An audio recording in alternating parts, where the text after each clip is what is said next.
Free mega health camp max care super speciality hospital का successful first anniversary का जश्न। बच्चों से लेकर बड़ों तक, दांतों से लेकर कैंसर तक हर बीमारी का फ्री कैंप, टेस्ट, जरूरी इलाज के लिए 25% डिस्काउंट। 5 अक्टूबर सुबह 9 से दोपहर 3 तक डॉक्टर इंडिकर्स max care super speciality hospital and dentistry. Successful anniversary का जश्न नियर मराठी विद्यालय, मनगोली रोड, बिजापुर। ಜನತೆಗೆ ದಸರಾ ಹಬ್ಬದ ಶುಭಾಶಯಗಳನ್ನು ಕೋರ್ತೇನೆ. ಇವತ್ತು ಭಾರತಾದ್ಯಂತ ಮತ್ತು ವಿಶೇಷವಾಗಿ ನಮ್ಮ ಕರ್ನಾಟಕ ರಾಜ್ಯದಲ್ಲಿ ಕೂಡ ಮೈಸೂರಿನಲ್ಲಿ ತಾಯಿ ಚಾಮುಂಡೇಶ್ವರಿಯ ಒಂದು ದಸರಾ ಹಬ್ಬವನ್ನು ಬಹಳ ಅತ್ಯಂತ ವೈಭವದಿಂದ, ವಿಜೃಂಭಣೆಯಿಂದ, ಶ್ರದ್ಧೆಯಿಂದ, ಭಕ್ತಿಯಿಂದ ನಾವು ಆಚರಣೆ ಮಾಡ್ತೇವೆ. ನಮ್ಮ ವಿಜಯಪುರ ಜಿಲ್ಲೆಯಲ್ಲಿ ನಿನ್ನೆ ಊರಲ್ಲಿ ಎಲ್ಲ ಗ್ರಾಮೀಣ ಮಟ್ಟದ ಜನತೆ ಬನ್ನಿ ವಿನಿಮಯ ಕಾರ್ಯಕ್ರಮವನ್ನು ಹಮ್ಮಿಕೊಂಡಿರ್ತಾರೆ. ಇವತ್ತು ನಿನ್ನೆಲ್ಲ ನಗರದ ಜನ ಸಾಯಂಕಾಲ ಅವತ್ತು ದಿವಸ ಬಂದು ಹೋದ್ರು. ಇವತ್ತು ಜಿಲ್ಲೆಯಾದ್ಯಂತ ಇವತ್ತಿನ ದಿವಸ ಎಲ್ಲ ಜನರು ಮತ್ತು ನಮ್ಮ ಮತಕ್ಷೇತ್ರದ ಜನ ಇವತ್ತಿನ ದಿವಸ ಇಲ್ಲಿ ಬಂದು ಈ ಬನ್ನಿ ವಿನಿಮಯ ಕಾರ್ಯಕ್ರಮದಲ್ಲಿ ಅತ್ಯಂತ ಪ್ರೀತಿಯಿಂದ ಭಾಗವಹಿಸ್ತಾರೆ. ನಾನು ಅವರೆಲ್ಲರಿಗೂ ಕೂಡ ಬನ್ನಿ ಹಬ್ಬದ ಶುಭಾಶಯಗಳನ್ನ ಕೋರ್ತೇನೆ. ತಮಗೂ ಕೂಡ ಶುಭಾಶಯಗಳನ್ನ ಕೋರ್ತೇನೆ. ಸರ್, ಬಿಜೆಪಿ ಅವರು ಪ್ರವಾಹ ನಿಂತ ಮೇಲೆ ಪ್ರವಾಸ ಮಾಡ್ತಾರೆ. ನಾಳೆ ಬರ್ತಾರೆ. ನೋಡಿ, ಅವ್ರು ಅವತ್ತೇ ನಾವು ಹೇಳಿದ್ದೀವಿ, ನಾವು ಮುಖ್ಯಮಂತ್ರಿಗಳು ವೈಮಾನಿಕ ಸಮೀಕ್ಷೆ ಮಾಡಿದ ಮೇಲೆ ತಡ ಮಾಡದೆ ಇವತ್ತಿನ ದಿವಸ ನಾವು ಪರಿಹಾರವನ್ನು ಘೋಷಣೆ ಮಾಡಿದ್ವಿ. 8,500 NDRF ನಾಮ್ಸ್ಗಿಂತ 8,500 ಅಂದ್ರೆ ಒಂದು ಹೆಕ್ಟೇರ್ಗೆ ಸುಮಾರು 17,000 ರೂಪಾಯಿ ನಾವು ಘೋಷಣೆ ಮಾಡಿದ್ವಿ. ಈ ಬಿಜೆಪಿ ಅವ್ರಿಗೆ ಹೇಳಿ ಇವತ್ತು 14ನೇ ದಿವಸ ಫೈನಾನ್ಸ್ ಕಮಿಷನ್, 15ನೇ ಫೈನಾನ್ಸ್ ಕಮಿಷನ್ ಸುಮಾರು 60 ರಿಂದ 70 ಸಾವಿರ ನಮ್ಮ ರಾಜ್ಯಕ್ಕೆ ಅನ್ಯಾಯ, ಕೋಟಿ ಬರುವಂಥದ್ದು ಅನ್ಯಾಯ ಆಯಿತು. ಅಷ್ಟೇ ಅಲ್ಲ, ಇವತ್ತೊಂದು ದಿವಸ ನೀವು ಇದನ್ನು ತಗೊಳ್ಳಿ, ನಮ್ಮ ಅಪರ ಭದ್ರಾ ಯೋಜನೆ 5,800 ಹಿಂದಿನ ಸರ್ಕಾರದಲ್ಲಿ ಕ್ಯಾಬಿನೆಟ್ನಲ್ಲಿ ಘೋಷಣೆ ಮಾಡಿರುವಂಥದ್ದು. ₹1 ಬಂದಿದೆ ಅಂತ ಹೋಗಿ ಬದಲ ಆ ಕೆಲಸ ಮಾಡಿಸಿ ಅಂತ ಹೇಳಿ. NDRF ನಾರ್ಮ್ಸ್ ಏನಾಗಿದೆ, ಬಹಳ ಕಡಿಮೆ ಇದೆ. ಅದನ್ನ ರಿವೈಸ್ ಮಾಡಕ್ಕೆ ಹೇಳಿ. ಒಂದು ಹೆಕ್ಟೇರ್ಗೆ 8,500 ಇದೆಯಲ್ಲ ಒಣ ಬೇಸಾಯಕ್ಕೆ, ಅದು 20,000 ಮಾಡಿಸಿ. ಆ ಕಡೆ ಹೋಗ್ಲಿ, ಅವ್ರು ಡೆಲ್ಲಿಗೆ ಹೋಗ್ಲಿ. ಅವ್ರು ಡೆಲ್ಲಿಗೆ ಹೋಗುವಂತ ತಾಕತ್ತೂ ಇಲ್ಲ, ಆ ಧೈರ್ಯನೂ ಇಲ್ಲ. ಹೆದರ್ಕೋತಾರೆ, ಡೆಲ್ಲಿಗೆ ಹೋದ್ರೆ ಏನಾಗಿತ್ತಪ್ಪ, ನಮ್ಗೆ ಏನ್ ಬೈಕ್ ಕಳಿಸ್ತಾರ ಅಂತ ಹೇಳಿ. ಇಲ್ಲೇ ಸುಮ್ಮನೆ ಸುತ್ತಾಡುದು. ಯಾವ ಟೀಮ್ ಬರತ್ತದ ಬಿಜೆಪಿಗ? ಅವರಲ್ಲಿ ಒಂದು 7-8 ಟೀಮ್ ಅದಾವ, ಹೆಚ್ಚೇ ಅದಾವ. ಆರ್ ಅಶೋಕದ್ ಒಂದು, ವಿಜಯೇಂದ್ರದ ಒಂದು, ನಮ್ಮವರೊಬ್ರು ಹೊರಗೆ ಹೋದ್ರು. ಮತ್ತೆ ಯಾರ್ಯಾರ್ದವ್ರ ಟೀಮ್? ಭಾಳ ಟೀಮ್ ಅದಾವ. ಜೋಶಿ ಅವ್ರದೊಂದು, ಸೋಮಣ್ಣ ಅವ್ರದೊಂದು, ಬಾಬಾ ಜನರ ಟೀಮ್ ಅದಾವ. 20 ಟೀಮು. ಬಾಗಿಲು ಒಂದಿಲ್ಲ, 100 ಬಾಗಿಲು ಅದಾವ. ಯಾವ ಬಾಗಿಲು ಜನ ಬರಾಕತ್ತಾರ ಗೊತ್ತಿಲ್ಲ. ನಾವು ಪರಿಹಾರ ಕೊಟ್ಟಾಗಿದೆ. ಈಗೇನು ಬರ್ತಾರ, ಪ್ರವಾಹ ಎಲ್ಲ ತಗ್ಗೋಗಿದೆ. ನಾವು ಪರಿಹಾರದ ಇದನ್ನ ವೀಕ್ಷಣೆ ಮಾಡಿ ಜಿಲ್ಲೆಯಲ್ಲಿಯೂ ಕೂಡ ಸಂಬಂಧಿಸಿದ ಉಸ್ತುವಾರಿ ಸಚಿವರು, ಶಾಸಕರುಗಳು ಕೂಡ ಎಲ್ಲವನ್ನ ಇದು ಮಾಡಿ ಈಗ ನಾವು ಪರಿಹಾರ ಕೊಡುವಂತ ಕಾರ್ಯಕ್ರಮ ಮಾಡ್ತಾ ಇದ್ದೀವಿ. ಇವರು ಟ್ರೈನ್ ಹೋದ್ಮೇಲೆ ಟಿಕೆಟ್ ತೆಗೆಸಿಕೊಟ್ಟಿದ್ದಾರೆ. ಈಗ ಮತ್ತೆ ಮುಂದಿನ 2.5 ವರ್ಷ ಪವರ್ ಶೇರಿಂಗ್ ನೋಡಿ, ನಮ್ಮ ಪಕ್ಷದಲ್ಲಿ ಒಂದೇ ಹೇಳ್ತೀನಿ, ಪದೇ ಪದೇ ನೀವು ಕೇಳುವಂತದ್ದಿಲ್ಲ. ನಮ್ಮ ಪಕ್ಷದಲ್ಲಿ ಎಲ್ಲಾ ವಿಚಾರಗಳು ಹೈಕಮಾಂಡ್ ನಿರ್ಧಾರ ಮಾಡ್ತವೆ. ಯಾರು 2.5 ವರ್ಷ ಇದನ್ನ ಹೇಳ್ತಾರ, ಅದು ಸಂಬಂಧ ಇಲ್ಲ.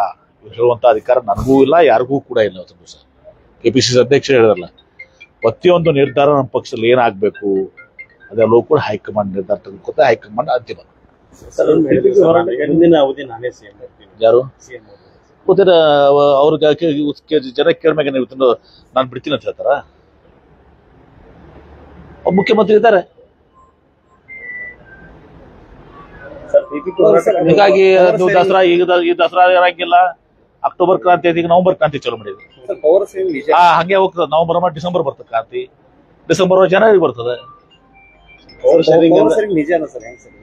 ನನಗೆ ಗೊತ್ತಿಲ್ಲಪ್ಪ, ಹೈಕಮಾಂಡ್ಗೆ ಗೊತ್ತು ಪವರ್ ಶೇರಿಂಗ್ ಏನಾರ ಇದ್ರೆ.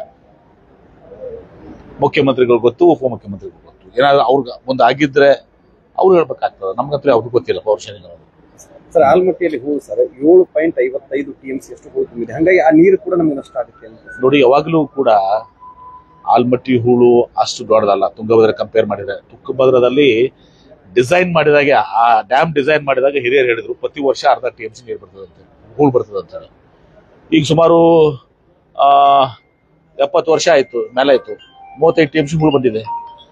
ಇಷ್ಟು ಹೂಳುಗಳು ಬರೋದೇ ಅದನ್ನ ಏನ್ರಿ.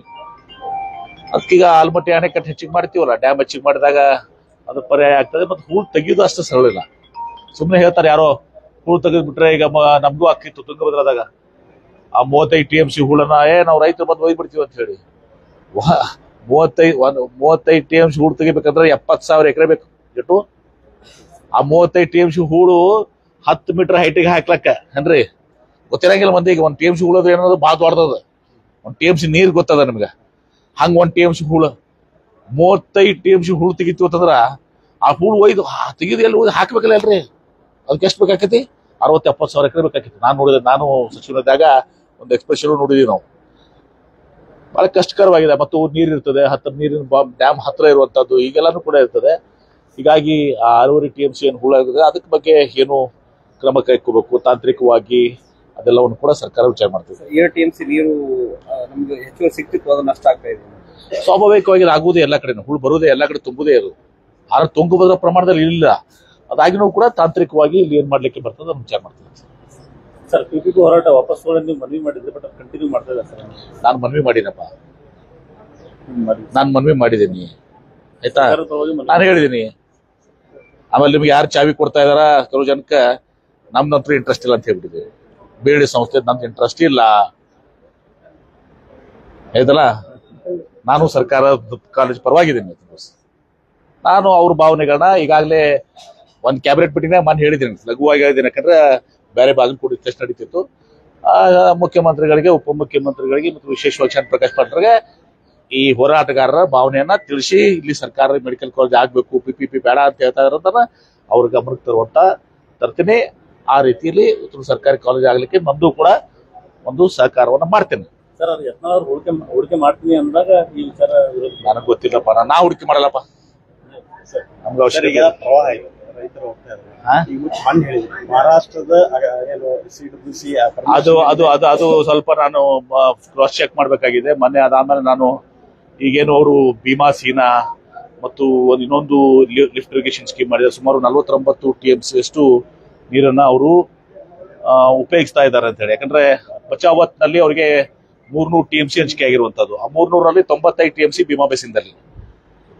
ಈಗ ಭೀಮಾ ಬೇಸಿನ್ದಲ್ಲಿ ಇವತ್ತು ಭೀಮಾ ಸೀನಾ ಮತ್ತು ಎಲ್ಲಾನು ಕೂಡ ಇವತ್ತು ಮಾಡಿದ್ದಾರೆ. ಯಾಕಂದ್ರೆ ನಾನು ಹೇಳುವಂತದ್ದಲ್ಲ, ಇದು KNN ನಲ್ಲಿ ಒಂದು ರಿಪೋರ್ಟ್ ಇದೆ.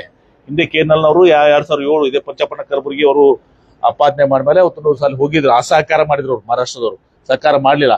ಆ ಅಸಹಕಾರ ಮಧ್ಯರು ಕೂಡ ಅವರು ಇದೆಲ್ಲವೂ ಕೂಡ ಇವು ಕಾನೂನುಬದ್ಧವಾಗಿದೆ. ಇದು 49 TMC ಅಷ್ಟು ಯೋಜನೆಗಳು ಕಾನೂನು ಬಾಹಿರದಾವ ಅಂತ ಹೇಳಿದ್ರು, ಅಂದ್ರೆ ಇಲ್ಲಿಗಲ್ ಇದಾವ ಅಂತ ಹೇಳಿ. ತದನಂತರ ನಾನ್ ತಿಳ್ಕೊಂಡಿದ್ದ ಮಾಹಿತಿ ಏನಂದ್ರೆ, ಮುಂದೆ KWT-D2 ಟ್ರಿಬ್ಯುನಲ್ ಮುಂದೆ ಏನು ಬ್ರಿಜೇಶ್ ಕುಮಾರ್ ತೀರ್ಪು ಮುಂದೆ ಈ 95 TMC ನಾವು ಇವೆಲ್ಲರೂ ಕೂಡ ಇದಾವೆ ಅಂತ ಹೇಳಿ ನಾವು ಇದನ್ನ ಮ್ಯಾನೇಜ್ ಮಾಡ್ತಾ ಇದ್ವಿ. 95 TMC ಅಂತ ಹೇಳಿ ರೆಗ್ಯುಲರೈಸ್ ಮಾಡ್ಕೊಳ್ಳುವಂತ ಪ್ರಯತ್ನ ಮಾಡಿದ್ದಾರೆ ಅಂತ ನನಗೆ ತಿಳಿದು ಬಂದಿದೆ.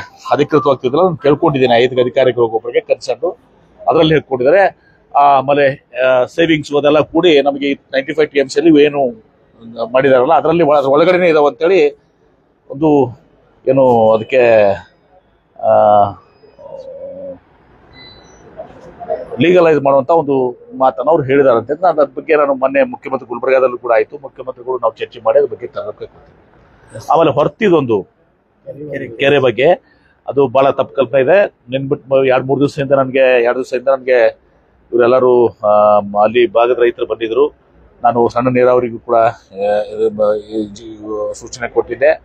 ಈಗ ಅದನ್ನ DC ಅವರು ಸಣ್ಣ ನೀರಾವರಿಯವರೆಲ್ಲ ಕೂಡಿ ನೀರನ್ನ ಖಾಲಿ ಮಾಡ್ತಾ ಇದ್ದಾರೆ. ಈಗ ಒಂದು ಚಾನಲ್ ಮಾಡಿ ಸುಮಾರು ಅರ್ಧಕ್ಕಿಂತ ಜಾಸ್ತಿ ನೀರು ಹೋಗಿದೆ.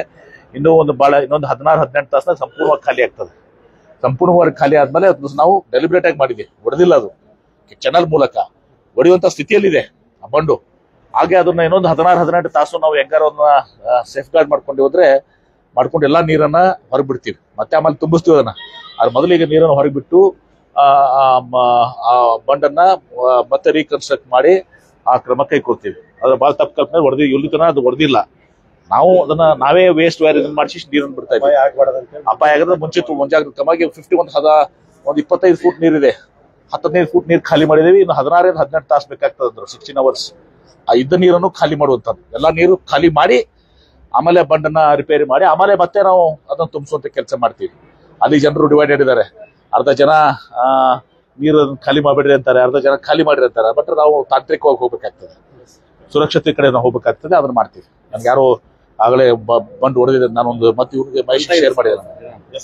ಜಿಲ್ಲಾಧಿಕಾರಿಗಳಿಗೂ ಒಂದು ಸ್ಪಷ್ಟನೆ ಕೊಡಂತ ಹೇಳಿದ್ದೀನಿ. ಮತ್ತು ಅಲ್ಲಿಯ ಶಾಸಕರಿಗೂ ಕೂಡ ನಾನು ಅವ್ರಿಗೂ ಕೂಡ ಗಮನದಲ್ಲಿದೆ, ಅವರು ಕೂಡ ಅದನ್ನ ಮಾಡ್ತಾರೆ.